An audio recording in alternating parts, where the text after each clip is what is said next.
Well, hello again. Welcome to Horror in Detail. Today we are going to share Wendigo and cryptids encounter stories. First story. This story was shared by you/Gabblegabble. I think my mother is using black magic on me. My mother and I have been very close for as long as I can remember. She has always been very sheltering, which you can imagine wasn't all that healthy at times. When I turned 20 and decided to join the army, she tried giving me all possible excuses from the book and alternatives which, as she said, were better for my future. When she saw that I was adamant in my decision though, she finally relented. I couldn't stay in the army for too long however and was dismissed during boot camp training due to various health reasons which I had never experienced before, nor after, so I figured it must have been something there which caused me to be sick. Needless to say, my mother was more than happy to have me back home, but soon after that I moved out, just like any child does. She was completely okay with that and supportive, however it made her all the more attached to me, constantly asking me to come for a visit on the weekends, and I would oblige as much as my work would allow me to. But then I met my wife Karen, who lived in a different city. Naturally, we moved in together, and due to the flexibility of my own job I was able to move over there. Getting married made my mother very happy, but she did get clingy even more so, especially with the introduction of the Facebook Messenger and other messaging applications. She would incessantly send me messages, which I would eventually start swiping away and ignoring, which she probably figured out, so she would start sending gifts and stickers instead as a reminder. It wasn't just the messaging, but rather the invasive behavior she had. This would include her constant advising about my job, when I should start making children, what I should do with my savings, and most of all, incessantly asking when we're going to come visit her. I appreciated her advice, but she was too pushy, so I nicely explained to her that I'm a married adult now with a job and wife, and that I can't forever be her little boy. I told her that I needed to live my own life, and that while I wanted to continue having contact with her all the time, it was simply not possible due to the time constraint. She agreed and said I was right about everything. However, my mother is the kind of person that would nod her head and smile and then continue doing exactly what she was doing before that, completely disregarding what was said. Every now and then I would need to have the "I'm an adult now" speech with my mother, to which she would again agree and back off for a while and then continue badgering me. My wife and I would visit her sometimes, but honestly it became a chore. Between the long drive there and the constant repetitive questioning and advice giving, I found myself not enjoying my stay there so much anymore. This would get even worse when I would visit alone, since she would be a lot more daring, asking more private questions that she would not ask while my wife was there. But she is my mother after all, so I decided to bite the bullet and endure these minor inconveniences. Life went on for a while, and then my mother started having trouble living alone, due to her age. After a very aggravating discussion with my wife, we agreed to let my mother live with us, at least for a while. Although I dreaded living with my mother, my wife absolutely despised the fact, despite agreeing to have her stay. Right from the start, the whole situation only made my marriage worse. My wife was constantly angry at me and would get into fights with my mother. Things weren't easy on me either, and the dread I initially felt was quickly replaced with daily annoyance, as my mother would constantly pry our lives, much more aggressively than before. I would often try to talk to her, but to no avail. She only selectively heard the things that she wanted to hear, even when you outright told her something, dismissing everything else she disagreed with. To make things worse, she's one of those people that would always do so in a polite way, which to me was particularly annoying, since it made it harder for me to be more rudely direct with her. One particular day when I was at work, I got a call from my wife telling me in a very hysterical voice that my mother had slapped her over an argument.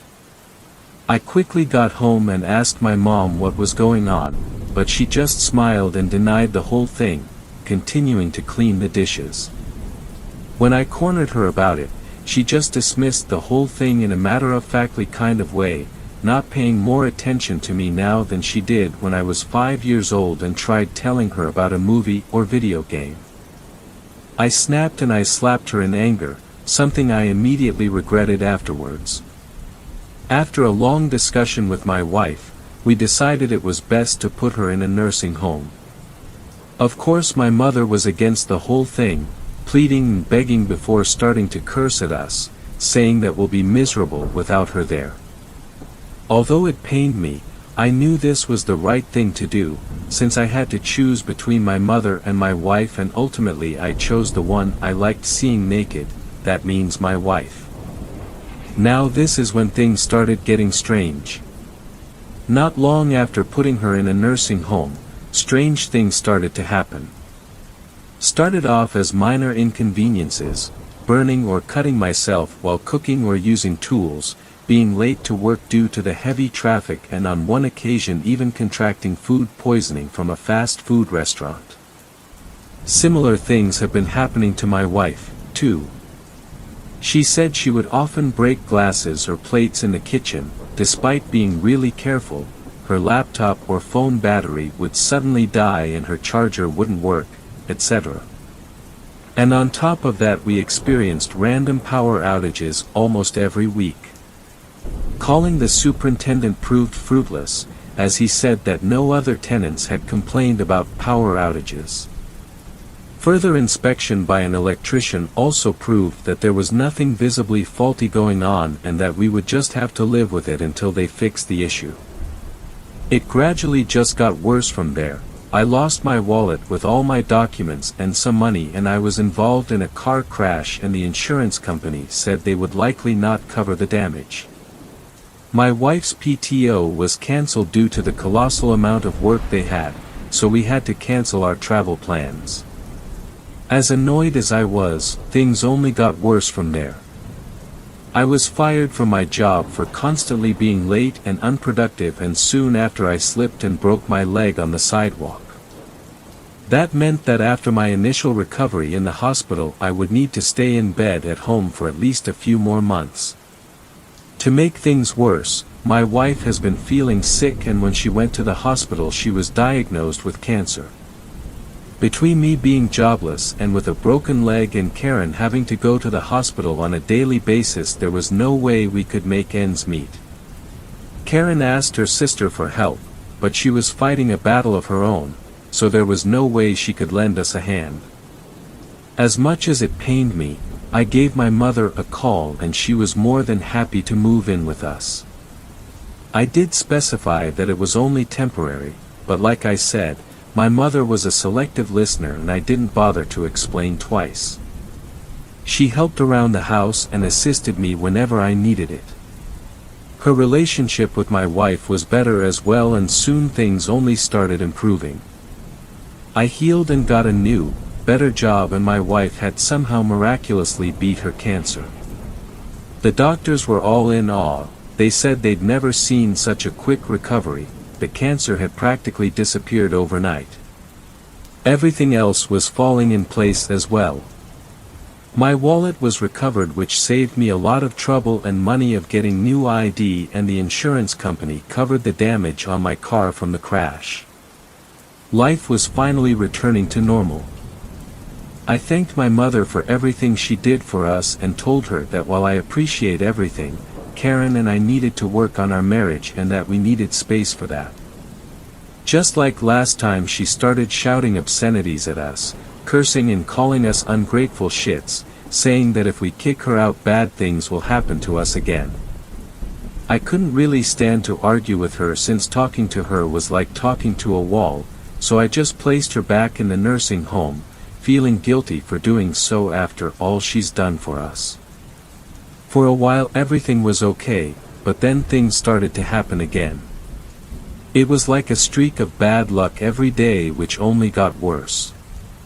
It started with small things again, objects breaking or getting lost, power outages, etc. And then it got more serious.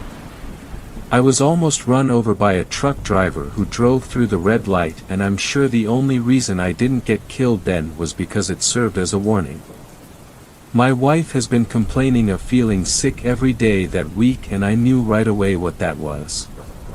To top it all off, things were starting to get nasty at work too, so I knew that it was only a matter of time before I got fired. So, despite my wife's protests, I did the only rational thing I could. I told my mother to move in with us again. This time permanently. I expected her to give me a lesson about kicking her out twice before, but instead she just seemed mildly content. In fact, by her tone it sounded as if she was already expecting me to call her and tell her this. Almost as soon as she moved in, things started getting back to normal. My job was stabilizing, my wife was no longer feeling sick, I wasn't losing or breaking things inexplicably, and no more power outages. My mother is very happy and says we are one big happy family, and I smile to her whenever we talk about it, but the truth is, I'm scared for my life. I'm afraid that if I do or say something that might make her angry, the consequences could be dire. A few days ago she and Karen got into a fight, and while they were screaming at each other, Karen started coughing and feeling sick. I told her to lie down and then gave her a good talk about getting along with my mother. I know it's only a matter of time before Karen leaves me, and who knows what might happen when she does. Is she going to die? Or maybe she'll be safe away from me and my mother. All I know is that I can't live like this anymore. She's knocking on my door right now. She baked me some cookies. She's always so thoughtful and caring. I'm truly blessed to have my mother living with me. Second story. This story was shared by you/Egent. My great-great-grandfather married a witch. So this is a story about a woman named Marine who was the second wife of my great-great-grandfather. She is remembered till today for being a vile, jealous troublemaker who used all sorts of incantations, auguries, and curses to hurt and hopefully get rid of people related to her husband's first wife, including siblings, children, children's wives, etc. This story took place about 100 years ago in Tirana, Albania. 100 years ago this country was basically still in medieval times. They got water out of wells in every house. People survived by selling basic goods to each other and the few animals they owned. This sets up that the paganistic roots of our people were still very strong. The thousands of beliefs still exist today. At the time they were strong and practiced. So this woman Marine was a skilled paganistic witch or priestess. She knew more about such things than the people around her. She apparently found good inheritance in my great-great-grandfather, so she married him. Not only that, but the dude was in love with her. He always had her side no matter what she did. Maybe it was BC. She was a tall woman, extremely clean, a perfect housemaiden and one of the best cooks around. Even my great-grandma and grandma learned by watching her, and she is now an absolute master. In the middle of a crowded modern city, in her tiny apartment she does her own bread, yogurt, dried vegetables, pickles, vinegar, cheese, teas, syrups, etc. Now imagine Marine and what she could do. Now let me tell you the real sinister things this woman is remembered for in my father's side of the family. She really hated the wife of my great-grandfather, her stepson, so she would do all sorts of curses on her so she would leave the house. She'd do curses of ill health, fights with the head of the family, great-great-grandfather, and more. One of the most wild ones was uncovered, and the young bride discovered she had been sleeping with a dried snake in her pillow for the past 2-3 months. The snake is a famous occult and paganistic symbol in our culture. She would also get nails from her stepson's young bride and tie them up in red strings and throw them all over the house and into the great-great-grandfather's clothes as a symbolism of them fighting and tearing each other apart. Lo and behold, once over a cup of sugar and hurt honor. My great-great-grandfather ordered his first son to get his wife and never return to that house, and they never did. They slept in a barn for years and never returned to that house. They later cursed the old man that when his mind comes back may he be blinded in real life for being blinded by that woman. Not only did he end up blind for the last decade or so of his life, but he also spent almost every day going to his son asking for forgiveness and begging him to return back home with his family. They always refused him mentioning the curse. Another sinister curse Maureen did was curse the sister of her husband's first wife. She went to her house and threw some cursed soap, they tell me, to her water well. This was discovered by another good witch. They paid to figure it out. She said the thing she threw into the well got dissolved in the water just like your body will. Now what happened to the sister was that she one morning couldn't move her legs anymore.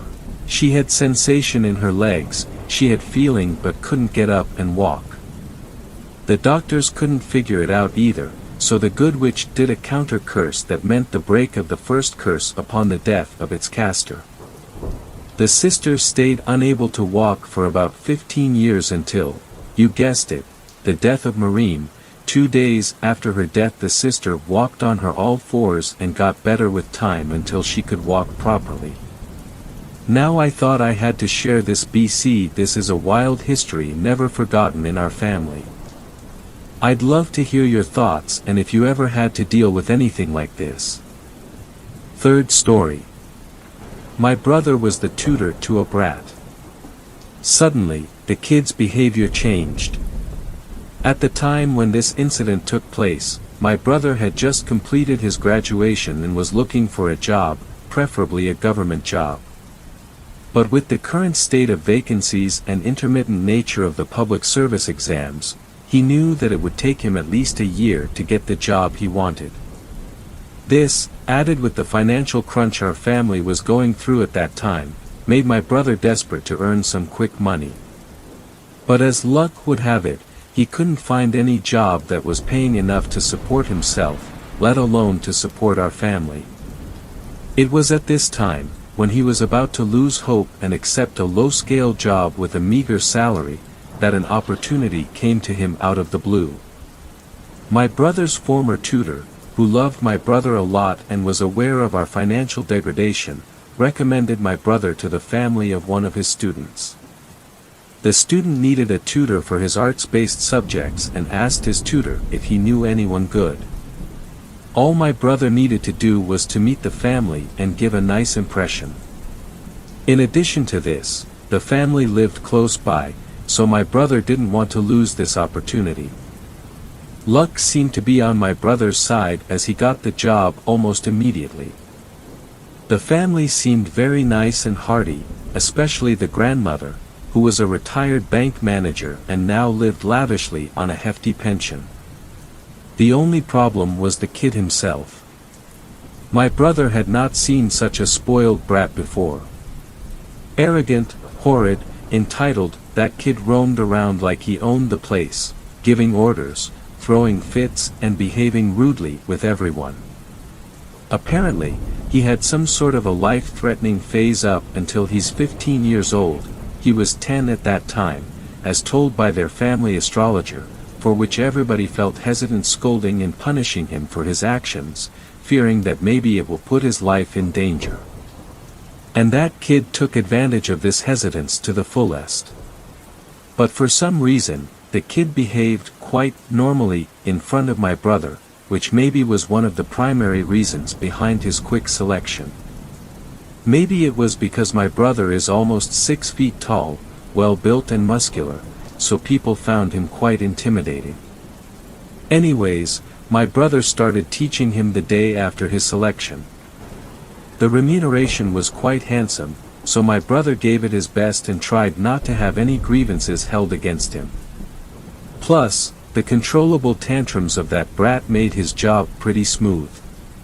Despite behaving relatively less mischievously around my brother, that kid's behavior around his family was the same if not more than before, as if to compensate for his suppression around my brother. All was going well for a month or two. The kid, despite behaving better, didn't do his homework even once.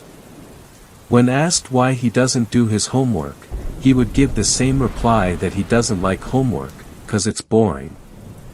This reply would be followed by a cocky smile, which would piss my brother off, but he couldn't do anything to punish him as it was strictly forbidden by the family members. Meanwhile, the kid's demeanor started degrading even further. Now, he found a new way to torture his family members, throwing and kicking away the food, which he didn't like, then abusing his family members and nagging for better food. He did this many times even when my brother was around. My brother could see the anger, pain and frustration reaching its limit in the eyes of his parents.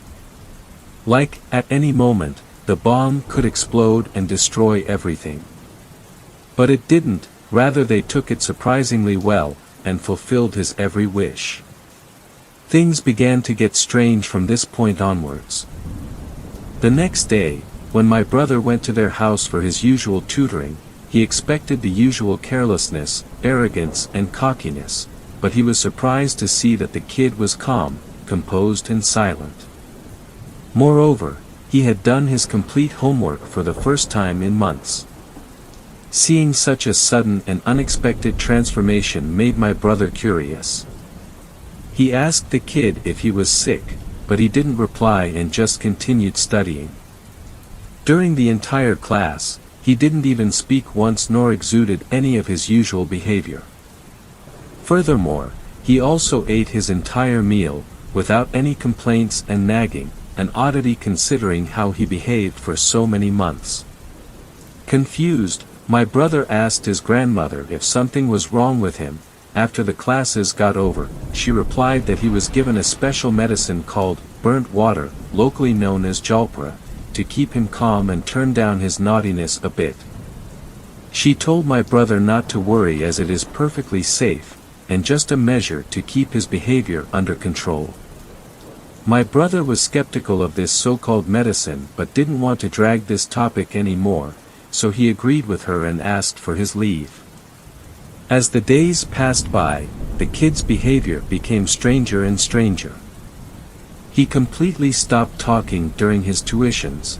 He even stopped looking up from his book during the entirety of his class. Whenever asked about his health and well-being, he would just nod and continue writing his notes. Another strange thing that my brother noticed was that the kid stopped calling his grandmother grandma as he used to. Now he calls her ma'am. And any time, when his grandmother would tell him to do something, he would immediately leave everything else he was working on at the time, and get his grandmother's orders executed first. My brother now started to feel really creeped out. Something was not right, and he could feel it. How's it possible for a cheerful, mischievous, and annoying 10-year-old kid to have such a dramatic change in mere months? Was it really because of that special jalpra medicine? What was it actually made up of? These questions occupied my brother's mind as he was coming back home. He needed to know the answer to these questions, and he knew just the person to ask, our grandmother, lovingly called Dida, who was some sort of an expert in ancient medicines and home remedies. If anyone would know what that jalpra medicine is, it would be her. So, upon reaching home, he immediately called Dida and told her about his entire experience as well as the questions that were floating around in his mind. What he heard from her, in return, scared him. Burnt water is not a medicine at all, it's a type of black magic, used to control somebody. Chanting certain spells, then blowing your fingertips and dipping them in water, makes the water burnt. This water is deadly if used in excess, but if it is used in proper amounts, it can reap magnificent results in quick time. My brother never went back to that house again. He called the grandmother and told her that he finally got the government job that he desired, which needed him to move to another state, and so he cannot teach the kid anymore. It was a lie, indeed it was, but he felt it was necessary, to protect himself. If she could poison her own flesh and blood, what would stop her to someday poison him too? 6 years have passed since that terrible incident. My brother now really had a government job, for which he worked hard, day and night. Since the incident occurred such a long time ago, my brother had forgotten most of the technicalities, but he still was careful, not to come face to face or near any member of that family. But fate had other plans, it seems, as he saw the grandmother and the kid shopping close to him in the mall one day. He immediately tried to cover his face to not give away his identity, but from a distance, he could see that the kid was again happy and cheerful as before. He was again nagging his grandmother to buy him something by pulling her sorry. My brother felt happy, thinking that finally, his grandmother had stopped giving him that medicine. Plus, it has been 6 years, so that life-threatening phase is also over, therefore, there's no need of that medicine anymore. Feeling relieved, my brother tried to get past them discreetly, when he overheard something which cleared all his doubts. He heard the following conversation. "Grandmother, when we get back home, I wish to see you immediately complete all the things that I mentioned before." Fourth story. This story was shared by u/b0 Thavacher. Fun with drugs and black magic. Chances are, you walk past something incredible every day and don't notice it. I'm not talking about the obvious beauty of nature, or the intricate plumbing beneath your feet that keeps your shit going in the right direction.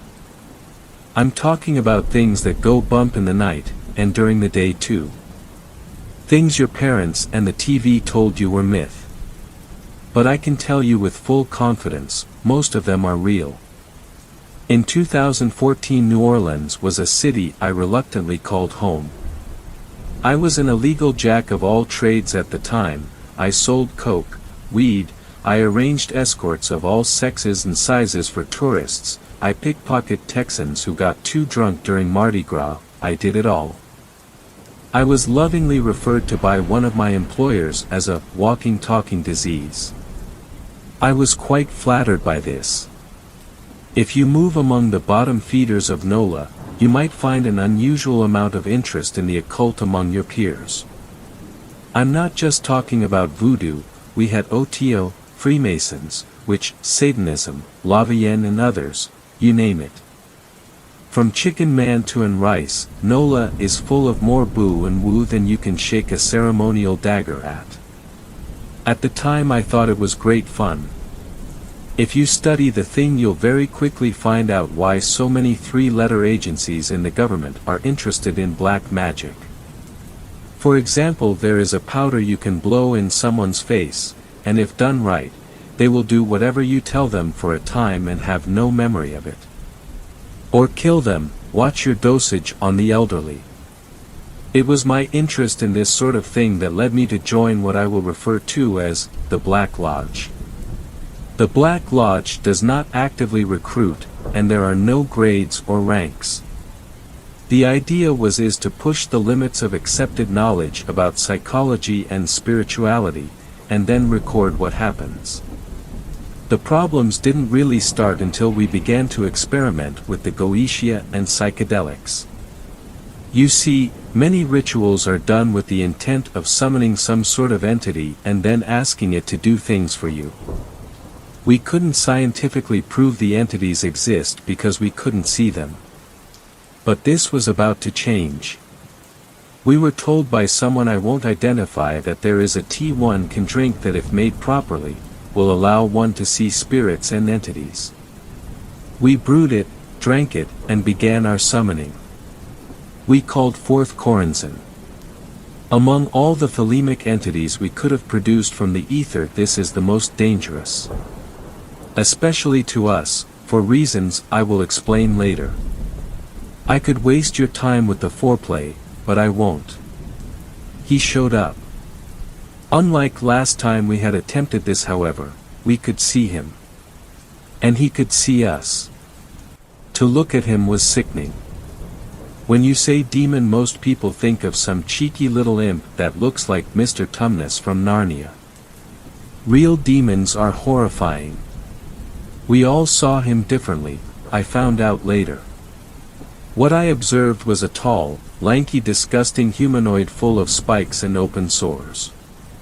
Its head was cocked at an unnatural angle, and although the face wasn't what you would call a conventional eyes, nose and mouth, I could sense it looking at me with a gaze of pure disgust and malice. I felt shame, and ridicule, like I had been caught jacking off or I had a big nose in 1940s Germany. I quickly snapped out of my trance when I saw one member of the group get suddenly dragged away screaming into the darkness. He had been carelessly outside the circle. Even as we heard his pleas for help and his bones snapping and crunching, we dared not leave the circle until the banishing was complete. We later found him dead 20 feet away, bent into a disgusting pretzel of a human with his eyes gouged out.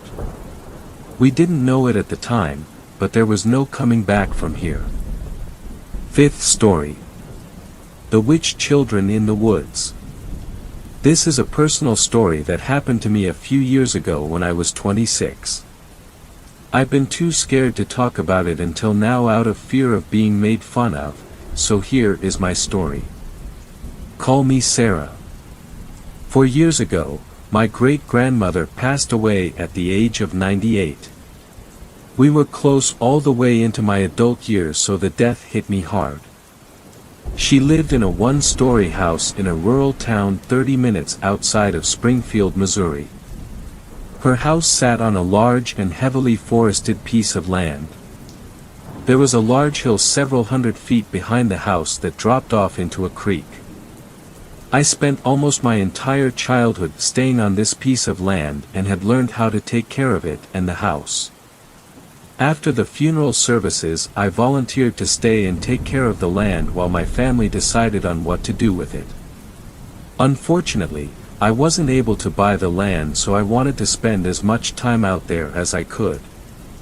My first 3 days I spent packing up items and cleaning the house. The nearest neighbor was 5 miles away, so I didn't have to worry about unwanted guests that would get in the way of my packing and disturb my personal way of mourning the loss of someone so close to me. The 4th day is when the odd events started occurring. I slept in a sleeping bag in the living room, and when I woke up I immediately screamed. A few inches away from my face was a dead copperhead snake. It was normal for snakes and other small animals to get in the house, so seeing the snake wasn't surprising. It was the fact that it was so close to my face and it could have bitten me at any moment while I was sleeping. I briefly wondered why the snake had just come in the house and died, because there were no physical signs that anything was wrong with it, so I threw it outside and continued with my day, and the weird event was almost forgotten.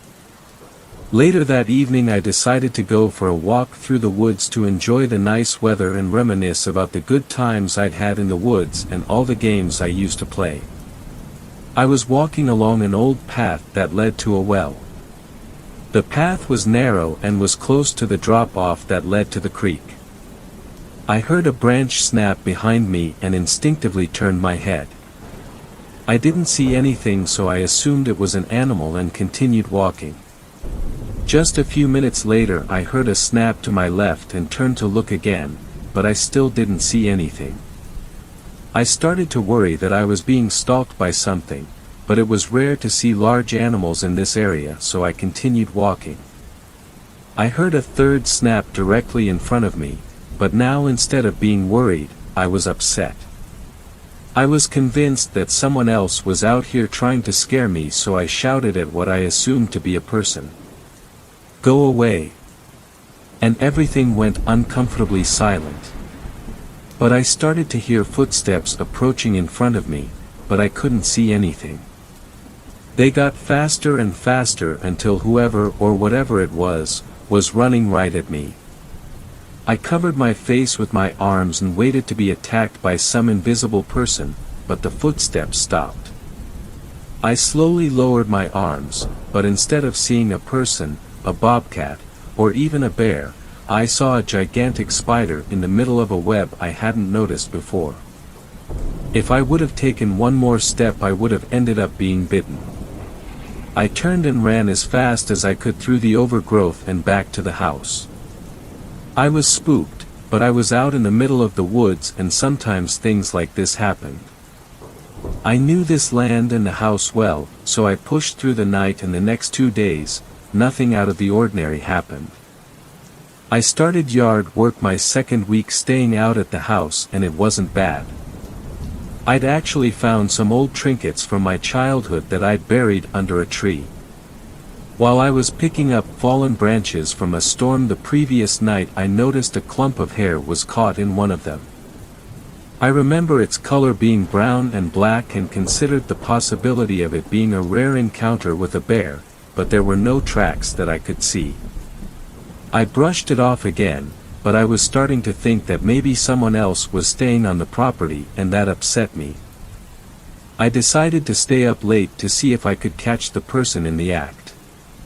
Nothing happened until around 2 a.m.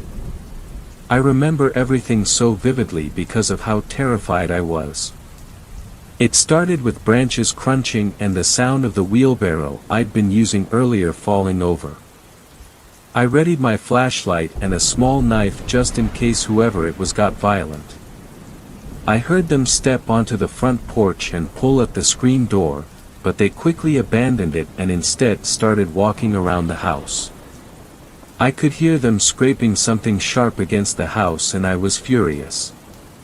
I stood up and shined my flashlight at the nearest window that I assumed the person was standing near and shouted at them. "I have a weapon. Get off of this property now." Everything stopped, and I was positive that whoever it was had left, until I heard something slam against the window so hard I was surprised it didn't break. My flashlight shined on the person, and at first I wasn't sure what I was looking at. It had long dark hair with eyes that were way too big for its face. Its skin was wrinkled and reminded me of a naked mole rat. It pressed its face against the glass and fogged it up with its breath. I heard it run around the house several times and bang on every wall, window, and the door every time it passed them. This went on for hours, and I was too scared to move or do anything. I was completely alone, being tormented by some strange monster. Every now and then I would get the courage to shine my flashlight and caught a glimpse of the thing. Each time I saw it, it looked more animal-like. All I could do was cry and wait for it to go away. Finally, just after sunrise, the running and banging stopped, but I didn't dare move until well after 9 a.m. It took all of my courage to open the front door and see what damage had been done to the house and yard after the terrifying experience from the night before, but there was nothing. No footprints, no scratches against the house or broken or cracked windows.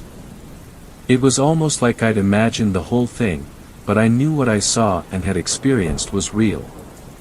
Nothing else happened for the rest of my stay there, and by the end of the month my grandfather came to pick me up and take care of the belongings I'd packed away.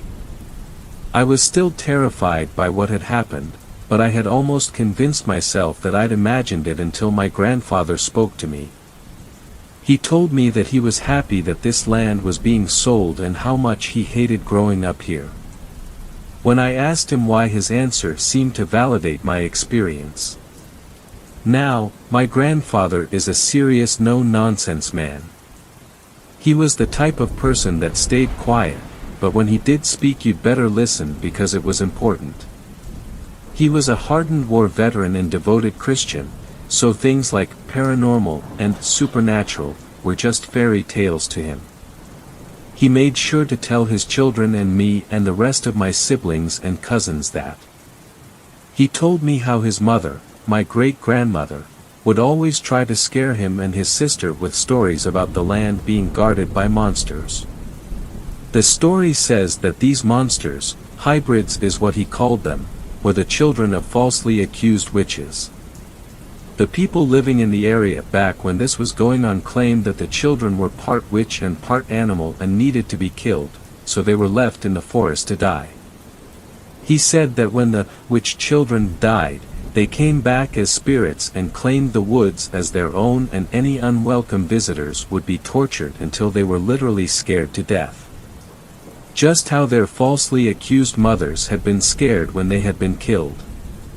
My grandfather said he didn't believe in much outside of his religion, but he believed that the hybrids were real and that he had been tormented by one when he tried to go hunting in the woods for the first time and shot his first deer.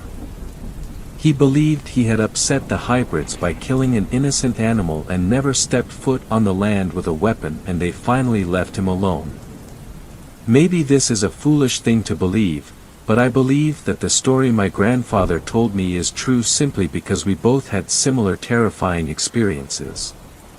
If I'd had a camera, I would have tried to take a picture of the creature, or if I could draw, I would post a picture of the drawing. I remember every detail about what I saw and will be burned into my memory forever. All of my childhood memories seem tainted now because of this experience, and now, I don't think I'm going to miss the land as much as I first thought. It didn't take long for the land and the house to be sold. The hybrids, or whatever it is out there, can be somebody else's nightmare. One night was more than enough for me. Thanks a lot for watching the video till the end. Subscribe to our channel Horror in Detail.